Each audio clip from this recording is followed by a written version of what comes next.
Hello. Hello. Hi, everyone. Happy Saturday. Welcome back to another episode of the Attractions Podcast. Let's see who is in the chat already. We have Michael. We always have Michael. Yes. It is always great to see you, Michael. Yeah. Michael posted last night that it was Saturday and it was still Friday, but I liked it anyway because I appreciate Michael's enthusiasm. Yes. And he was at SeaWorld, so I'm sure there was some delicious food. Yes, delicious. SeaWorld's got their food and wine going on, and I was out of town, and they invited me to the media event. Yes. I wanted so badly to go, but I missed it. Yeah, it looked amazing from everything that I saw on Twitter and whatnot. It's really good. Blossom and Terry in the chat, as always. Good to see you. Looks like Brad Wall. Sal Reacts was here earlier. And looks like someone was here very early this morning. Liza, at 8 a.m. Hope you had a good morning. Oh, we have Hello, Brian.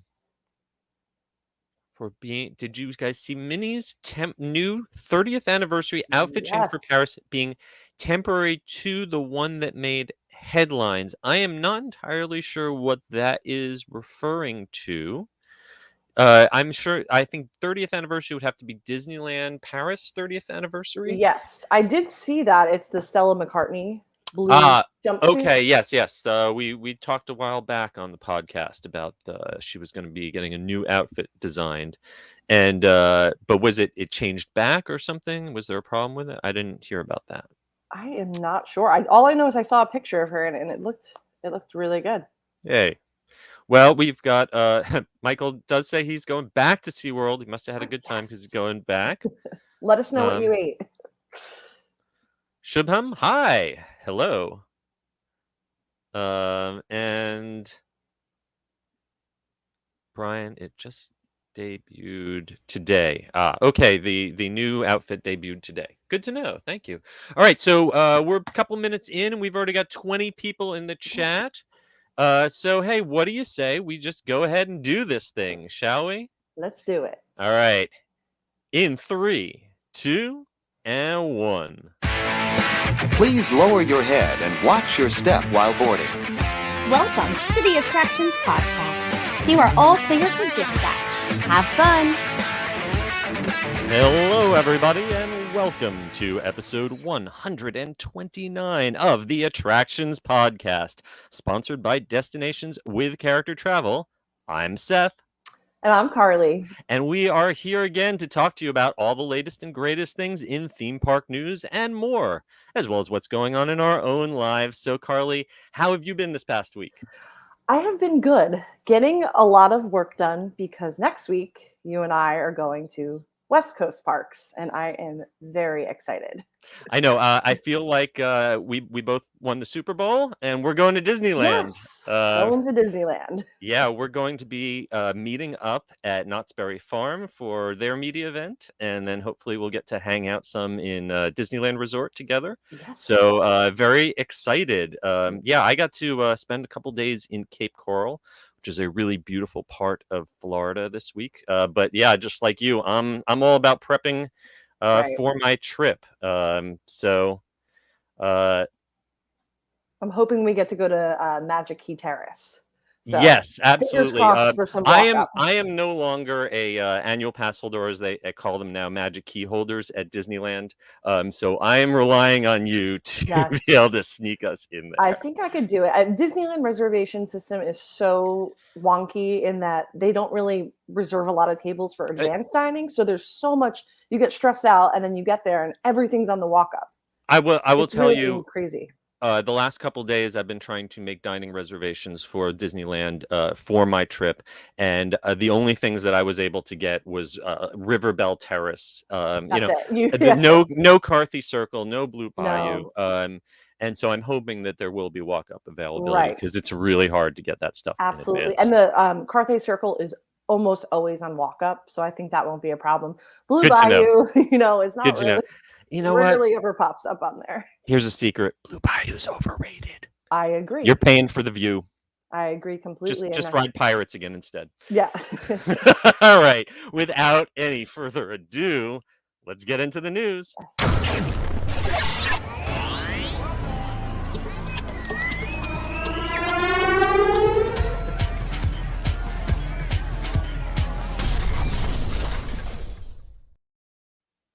Okay. Well, I am trying to click on to show this screen, but I can't right now. For some reason, StreamYard is not playing nice, and I am having a little trouble adding to the stream. There we go. Oh, there we That's go. what I wanted to see. Disneyland Paris has ended its face mask requirement as of March 2nd. In following with French government guidance, Disneyland Paris has dropped the requirement for face masks for guests in the park. They're still recommended while you're gathering for parades and spectaculars.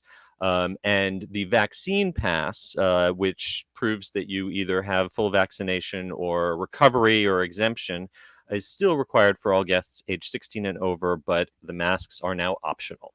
Yes. And so it's a little confusing because, Universal Studios Hollywood, you've been having to show your vaccine at entrance. In Mhm. Paris, for people visiting, you actually have to go obtain a pass and vaccine pass. So I believe you could just walk into a pharmacy, you show them, your information. So it is a little different. You can't just roll up to the gates of Disneyland Paris and say, "Oh, here's my, vaccination status." You actually have to go get a pass, which I think is Right. important, to know if you're planning.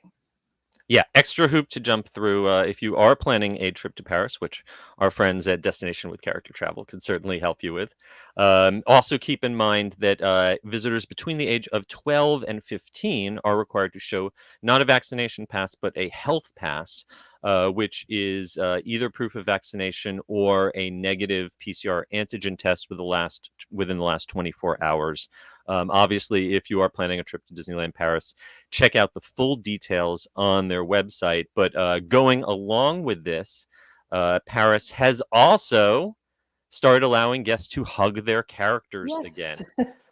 They've relaxed their policy regarding interactions with characters, and guests can once again meet, greet, and hug many Disney friends. Social distancing has been removed in the Paris park, so you got your autograph book or you just want to hug Mickey or Minnie, your opportunity has returned. Right. And it's so wild because I feel like this is a prime case of us, we didn't know how good we had it. Just being, I took advantage of it. There's Minnie, whatever, walk on by. And so now it's everyone that was so hyped about this news. It's a big deal. It feels like we're moving in the right direction. Now, the last we reached out to Walt Disney World, they still had not changed their official policy inside the parks. We did note that inside Star Wars Galactic Star Cruiser, during that experience, you are allowed to make physical contact with some of the performers. But for right now, the domestic Disney parks, the hugs are not yet back. I know there was a controversial thing going around on social media about recently about a TikTok video of some little girl trying to hug Winnie the Pooh and getting I denied. saw that. Yeah, it was very sad to watch. And yeah, some of that is not necessarily about COVID, but just about kids cannot sprint through the parks at any time and tackle the characters because it can be a safety issue. Those characters cannot see anything. So, being bear hugged by a sprinting 5-year-old can be dangerous. Right, but especially hopefully, like that character dining too. oh yeah, for sure. Bashing into people. But hopefully this is a sign that slowly but surely the full character experience is coming back to the Disney parks worldwide. All right. Next up, the Disney Cruise Line is also making face masks optional. As of March 11th sailings, those are sailings going out next week. Face masks are now optional in indoor locations aboard the Disney Wonder, the Disney Magic, the Fantasy, and the Dream. The one big exception is inside the Walt Disney Theater, where guests age 2 and up are still required to wear face masks. Yes, so they're kind of going away, but they're still very much present if you're going on the Disney Cruise Line. Bring your mask, because I believe when you embark and disembark, I think you also have to wear a mask then too. So there's sort of a Abs- way in the most Yes, cases. absolutely. You're still going to have to pack those masks. You are correct. Cruise terminals are still considered part of the federal transportation system, and just like airports. And for now, masks are still required during embarkation and disembarkation. Um, but this is definitely, I'm sure there are a lot of guests who did not want to cruise while having to wear masks indoors. I'm a little torn on this because kind of during the peak of the pandemic, one of the first couple of vacations I took were cruises, not Disney cruises, on another cruise line. Mhm.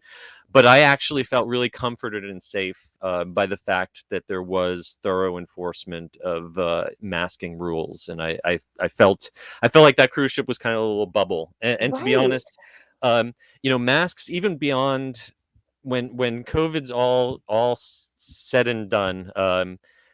It's the first time in I've gone 2 years without getting a cold.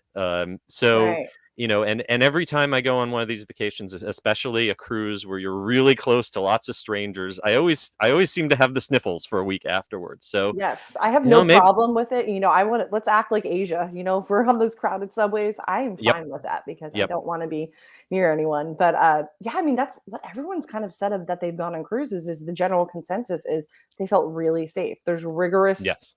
hoops you have to jump through before even getting on board. So Yep. And I feel like speaking this of is a good that, move. even though the face masks are optional indoors now on the ship, they are still enforcing right now the vaccination proof rules. You can get those full details by visiting DisneyCruiseLine.com. And if you are on a sailing from March 11th on, you've already booked, you should have already received a C-mail alerting you to the changes. Next up, Disneyland has announced the first ever Disney Junior Fun Fest. It's going to take place at Disney California Adventure Park on April 29th only. It's a one-day event from 10 a.m. to 4 p.m., celebrating favorite stories from the #1 preschool network's hit series. And it's going to include games, music, trivia, special announcements, and it all kicks off with a star-studded cavalcade of Disney Junior characters making their way through the park. Yes, I think this is so cool because if you've ever been inside Disney Junior Dance Party there, they've done such a great job with it at California Adventure. So to bring this to other, areas of the park, I think it's great. I mean, it's one day, so it's a start. So hopefully they'll, rev this up and that Alice Wonderland's on birthday party. I've been seeing pictures from it. It's part of the Food and Wine Festival, but it'll also be part of the celebration. And I think kids get a complimentary cupcake, which you don't Yeah. get anything for free anymore. So, and it looks really nice. I have, we did talk about that Alice's Wonderland Bakery Unbirthday Party. It's a cupcake decorating experience. I have to clarify. I have to dig into that to see if that is complimentary or if that is one of the little upcharge things, Yes. sort of like the scavenger hunts that they have at Right. Epcot. But I believe it is. If it is a charge, it's a modest cost for the experience. Yes, I think you just have Um, to sign up in advance. Oh, okay, that's great. Yeah, hardly ever get anything free in the Disney parks, No. so definitely check that out. You'll also be able to enjoy the Disney Junior Dance Party show, and I will tell you, even on a normal day, you've got to line up for that well before. Right. That is an e-ticket for the preschool set, and those shows always fill up. Personally, as an adult who has no small children around, I Same. feel I go and see that show about once a year, just keep updated on it. Feel a little awkward, kind of hang out in the back, Oh, I try hang not to I not hang to to be the creepy. side. The air Um, conditioning's going, the yeah, vibe is good. but a great energy, really interactive. They've updated it throughout the years as characters have changed. And if you're a fan of Disney Junior, April 29th is the day that you are going to want to visit the park. You can check out Disneyland's Facebook page for more details. Next up, Pocahontas Colors of the Wind light show has debuted at Epcot as part of the Flower and Garden Festival, which is currently going on at Epcot. Spaceship Earth has gotten another limited time light show.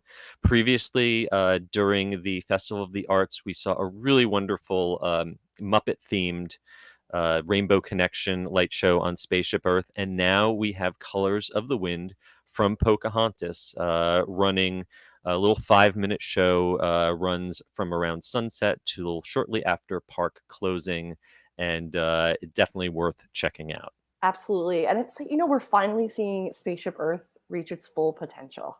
I mean, what they have done has been amazing. I like, no matter how many times I see it, I still stand and look up at it, and it's just amazing. The Rainbow Connection was so good, Mm. and this one is, I got just teary great. watching it. Same, and it's, it hits you every single Yeah. time. So I mean, what they're doing with the lights and everything, I mean, it's incredible to see. Yeah, in this person. is kind of an offspring of the Beacons of Magic that they Yeah. added for the 50th anniversary. They added special lighting effects to the icons at all 4 parks, but the Spaceship Earth light shows, they've really taken full advantage of these. It's just beautiful, the colors, and it's short. Like I said, it runs every 10 to 15 minutes. So you might have to hang out for a little bit, but definitely worth slowing down your roll on the way out of the park to catch this. Absolutely, and now you'll see so many people just kind of hanging back and waiting for it. So it's kind of become its own little nighttime spectacular, Yeah. and they've done a great job with it. It's kind of like the Epcot equivalent to the Kiss Goodnight that they've got at Yes. Magic Oh, Kingdom. it So is, great, yeah. great way to end your night. Great pictures too. So Mhm. So we're leaving Disney for a bit, and we're going to head to iDrive in Orlando, where a foodie walking tour has come to Icon Park. Flavors of Icon Park walking tour is taking foodies on a culinary adventure with tastings and a history lesson at 8 different dining outlets around International Drive's Icon Park. This is, of course, the home to the Big Wheel and also the Slingshot and Drop Towers that I recently survived. I got to say, usually when I'm at this place, it's usually for some thrill ride, but they've also got a great lineup of food. And as of March 1st, they've started taking guests on these sampling journeys that will check out some of the restaurants, including the new Gordon Ramsay's Fish and Chips. yes, and it's kind of a nice, diverse lineup. There's a Sloppy Joe's there too, Mm-hmm. so you can get some, flavors of Key West, and then there's Blake Shelton, Old Yep. Red, which has incredible live music, and it's more leaning towards, Southern food and barbecue. So I think this is a really cool, food crawl because you can get the fish and chips. It's kind of a nice diversity. So I'm excited Other to try it items out. on this tour are Tin and Taco, Brick and Fire Pizza, Sandwich Station, Let's Just Bake, and iCafe de Paris. You're definitely, it sounds like you're going to be full, but if you Yes. still have room after this, taking the tour, you'll get a 10% discount if you go back to any of these restaurants.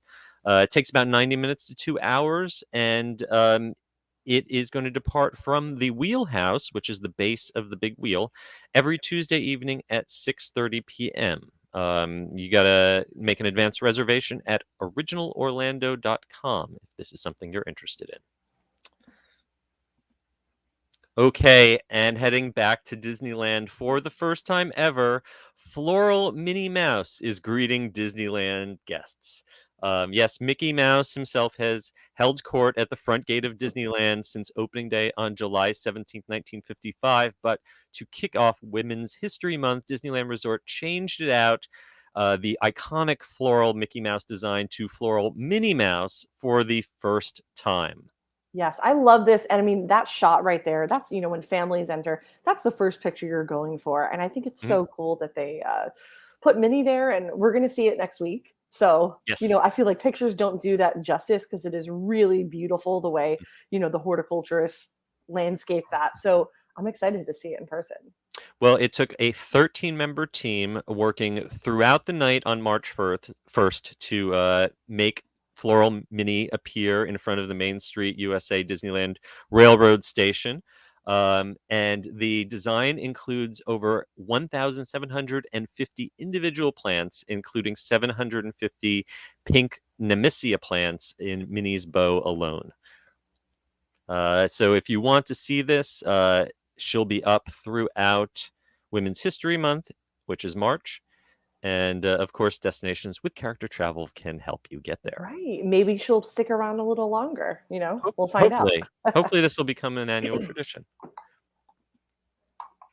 Okay, heading to the Midwest, Cedar Point.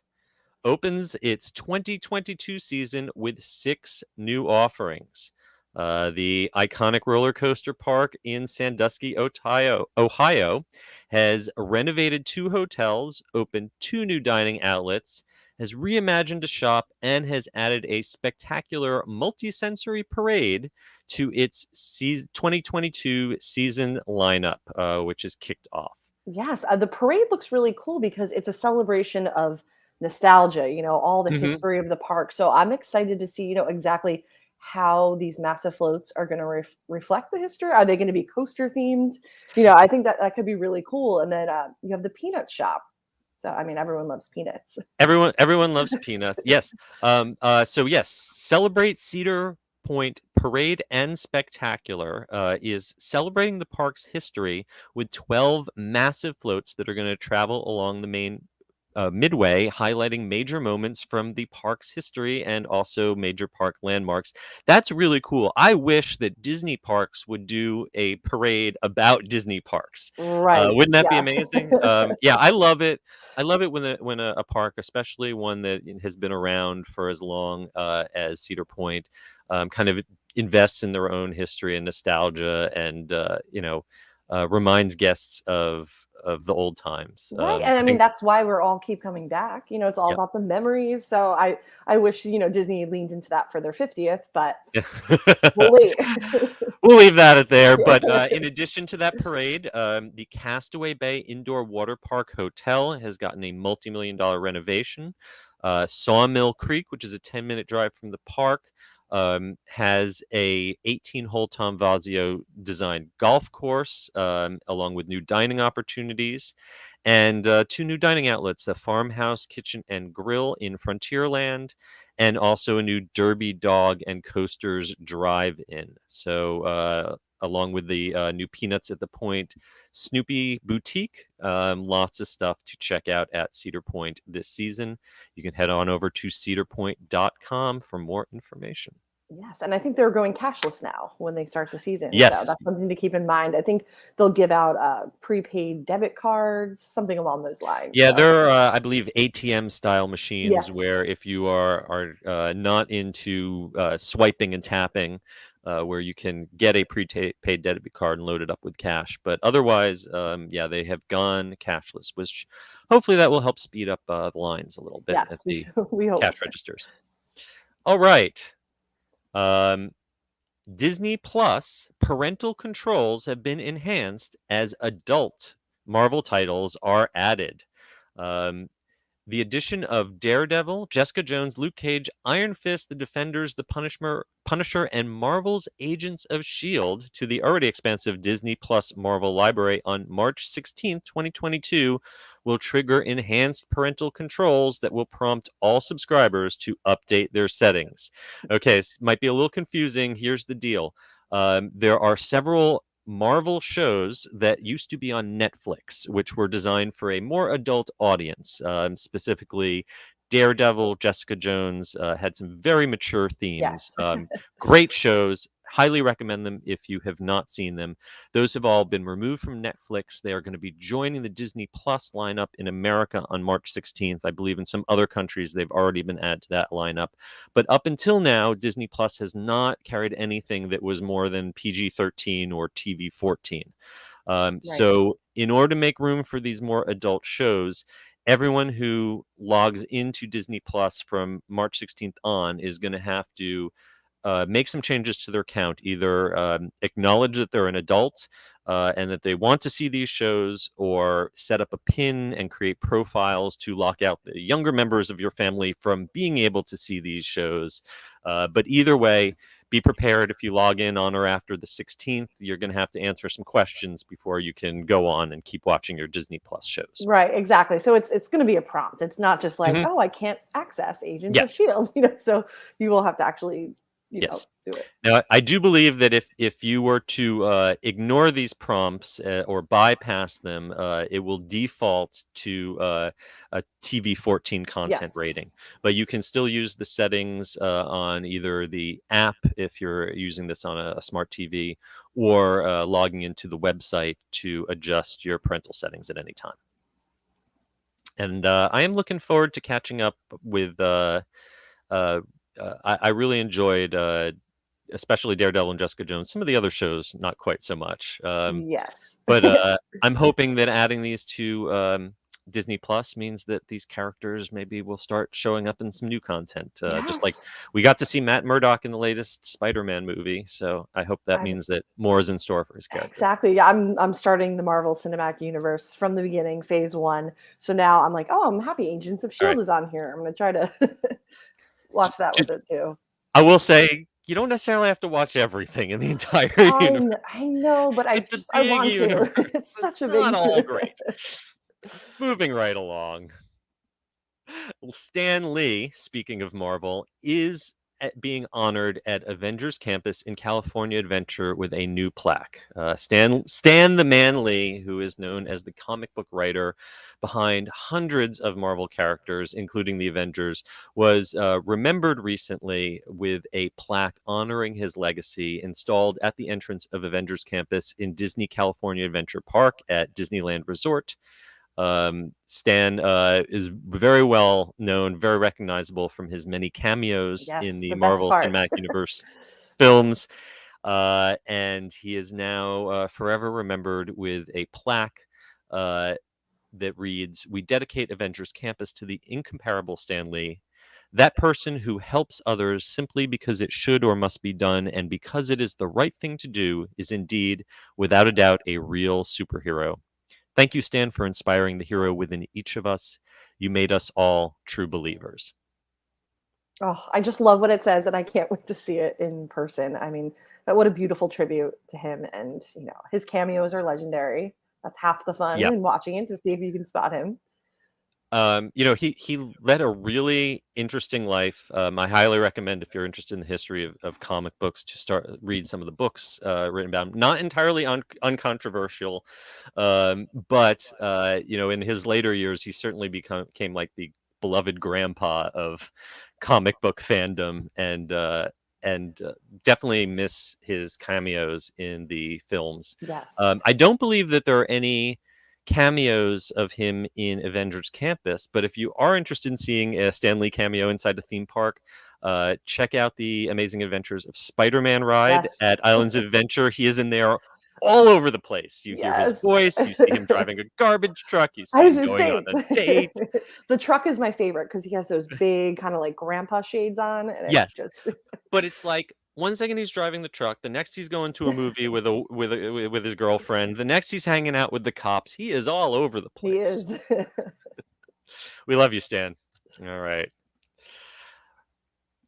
Riptide Race dueling flume ride has made a splash at Aquatica San Antonio. As of the day we're recording this, March 5th, Aquatica San Antonio is open for the season, and Riptide Race, the new pipeline slide, has debuted. This is a first of its kind ride for San Antonio. It is a dueling slide where they've designed it so the walls are low enough that you can actually see the slider that you're competing against. A lot of so-called dueling slides, you're just in a tube or a tunnel and you never really see.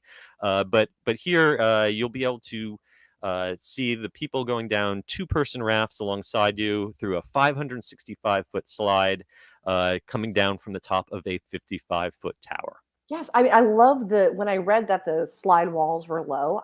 That is the coolest thing, because when you go on, dueling water slides, dueling roller coasters, am I really dueling you? I can't see. Right, exactly. Did you launch before me? I don't know. So I Can't think tell. this is the coolest part about it, is you can actually, see your competition. Although I don't know if I'm going to be turning my head as I'm racing down this slide. Well, the height requirement for this one is only 42 inches, so this should be fun for a good portion of the family.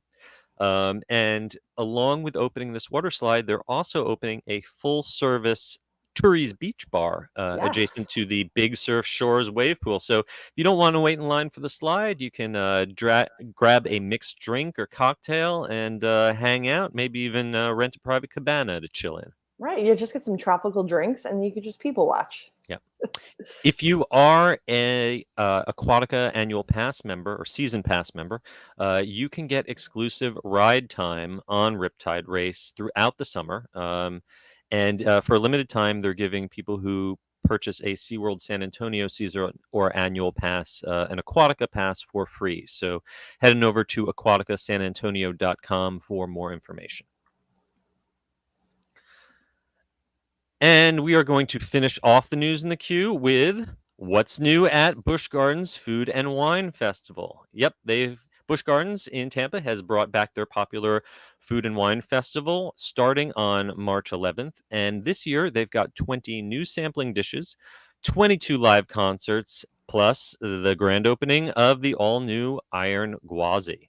Yes, I love this press image that they're using with all the dishes in front of Iron Gwazi and some of the new foods. There's a sour orange glazed burnt ends pork belly, which sounds incredible. There's urban duck fries, which I can't wait to see a picture of that when the festival launches.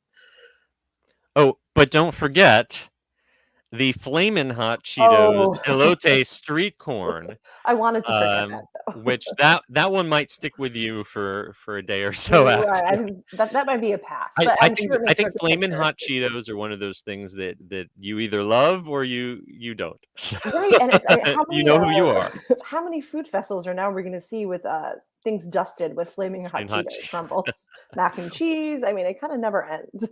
Well, if you do have a sweet tooth, they've got some new sweet treats like a dark chocolate truffle tart brownie fun day, not a sundae, but a fun day, orange creamsicle, strawberry shortcake, flavored cupcakes, and a bourbon pecan pie. That sounds that sounds to amazing. But I am excited for the cocktails because if they're themed to a roller coaster, I am in. And there's an Iron Gwazi fizz with gin that looks really refreshing. I think I might be trying the Jack Daniels based hybrid heat because I'm a bourbon fan. But they've got 25 different foods, 44 different beverages to check out.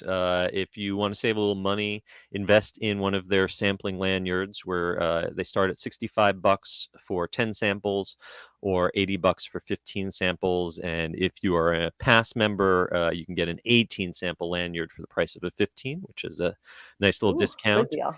And they're doing, over the course of 11 weeks, 22 concerts coming. Average of 2 a week, and you've got everyone from Sean Paul, Three Doors Down, Kansas Air Supply, and even the Purple Experience Prince tribute, which I've actually seen video of this, a really impressive Prince. I don't know, is the word impersonator? I think tribute artist. Impersonator, but it's been made into a show. Yeah. So this all starts March 11th. It goes all the way through May 22nd. As always, being able to see the concerts is included in the park admission, though you can pay extra if you want a reserved seat. And more information, head on over to buschgardens.com. All right. So we have come to the end of the news in the queue. But before we get into this week's main attraction, I think we need to hear a quick word from our sponsor. Here at Destinations with Character Travel, we offer the best experience with your travels. Need to visit the thrilling Disneyland Resort, Walt Disney World? Maybe lounge about on a Disney cruise or any other major cruise line? No problem. So if you're looking for a stress and hassle-free vacation, visit us at www.destinationswithcharacter.com. Contact us today and let us plan a magical vacation for you and your family. Bringing you your top news story of the week. Whether from your backyard or from around the world, it's time for the main attraction.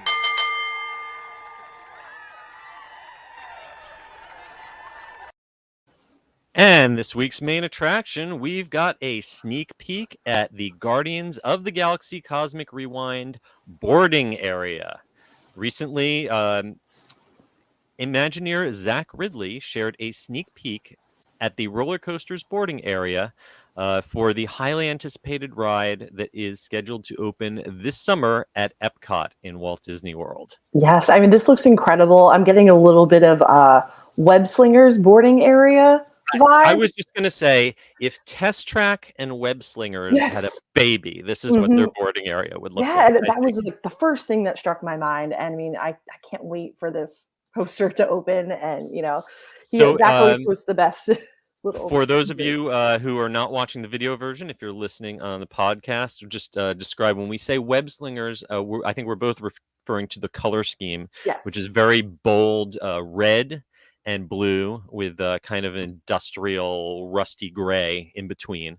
It's got a chunky industrial feel, similar to that the web slingers ride, and also similar to kind of the Test Track, but a more modern look to it.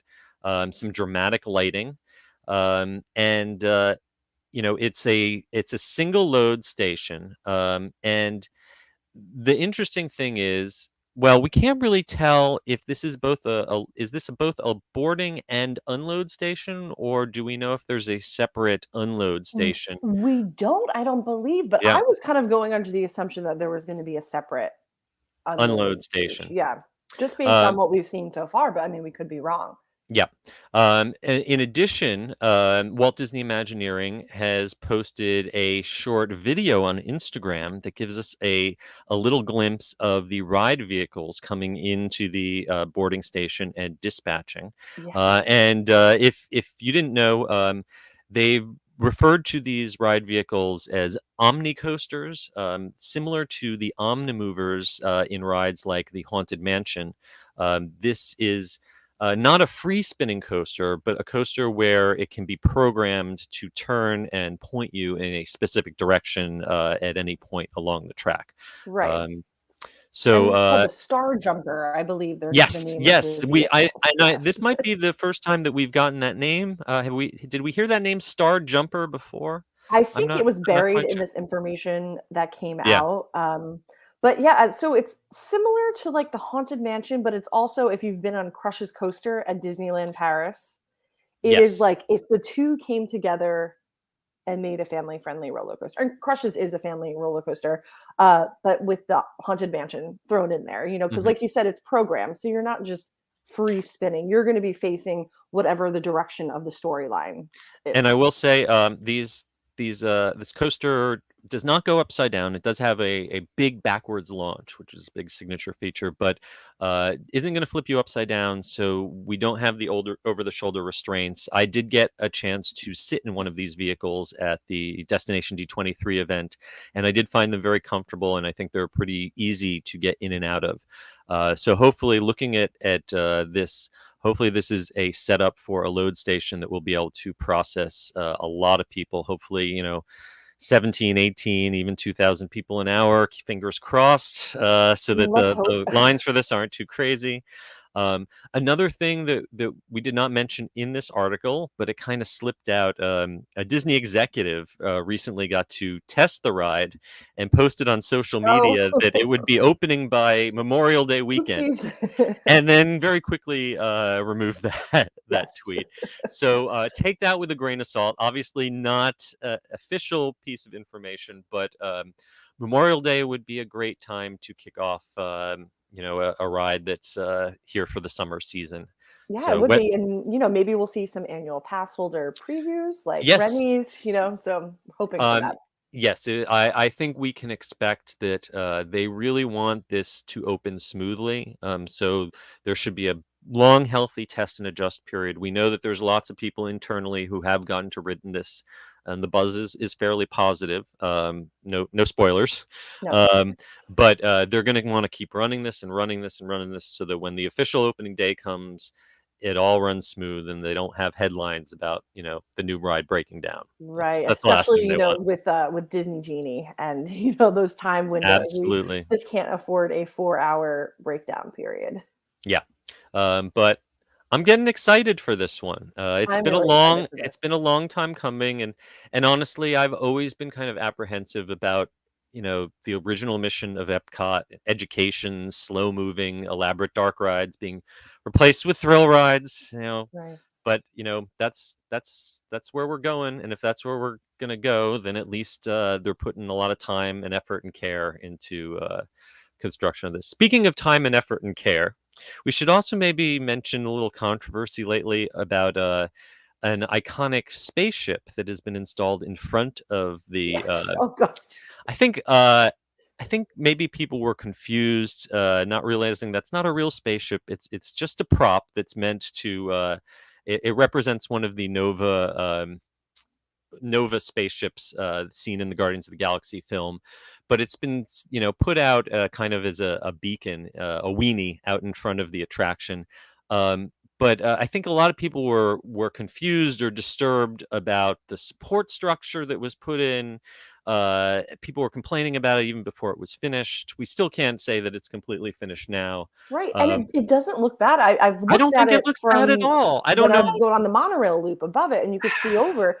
It looks good to me, and yes, maybe it looks different than the artistic renderings we saw a Yeah, while ago, but also we don't know if it's finished. It's yeah. March, I we and have and time. I would ask everyone to keep in mind this that we have things like hurricanes here in Florida, and that if you want to put something that's basically a giant Christmas ornament out in front of an attraction, you really got to make sure it's secured down and is not going to go Right. flying anywhere. So if the supports for it are not as delicate and thin as seen in the concept art, if that's what it takes to keep it from crushing a small child, I'm okay with that. Right, there's a reason, Yeah, so yeah, and exactly. again, it looks good when you see it in person, whatever it is Yep, as of now, it looks fine. Looks yep. really good. So yeah, I would say my level of hype for Guardians of the Galaxy Cosmic Rewind was fairly mild. And each time we get a little bit another tidbit, I'm more and more excited to Yeah, finally same get on here. board. Yeah. It's not Tron level, but I Well, mean, no, it's getting up there. no, but it's also coming a lot sooner than Tron. So Right. Oh god. Very anyway, scary. well, this has been great. I want to before we go. First of all, I want to give some shout outs to a few of our faithful listeners out there. Three of them in particular this week: Leslie J. Johnson, Thomas Dixon, and Kathy Camp. Thank you so much for Thank you. supporting us. And then before we go, I want to give one last thank you to our sponsor, Destinations with Character Travel. And once again, I want to remind everyone, please give us a review on Apple Podcasts and please leave us a rating on Spotify. It really helps us get the word out and connect with more listeners. And finally, if you want to find out more about us, hear more from us, learn more about attractions on the interwebs, Carly, where can they find you? Yes, it is Carly Caramana on Twitter, and on Instagram it's Adventures by Carly, and you'll want to follow us because next week we will be at Knott's and Disneyland, and I'm sure Yes, both of us will be posting a ton of content from absolutely. our adventure. Yeah. Well, you can find me at theunofficialguides.com, at the UG series on Twitter, where I will definitely be tweeting from Disneyland, and at the unofficial guides on Instagram. Also, you can find Attractions Magazine at attractionsmagazine.com, at Attractions on Twitter, at Attractions Magazine on Instagram, and on youtube.com/Attractions Magazine. Finally, until next week, I hope that you guys stay safe, try something new, most importantly, have fun, and we will see you next time. Yes. Bye. Bye.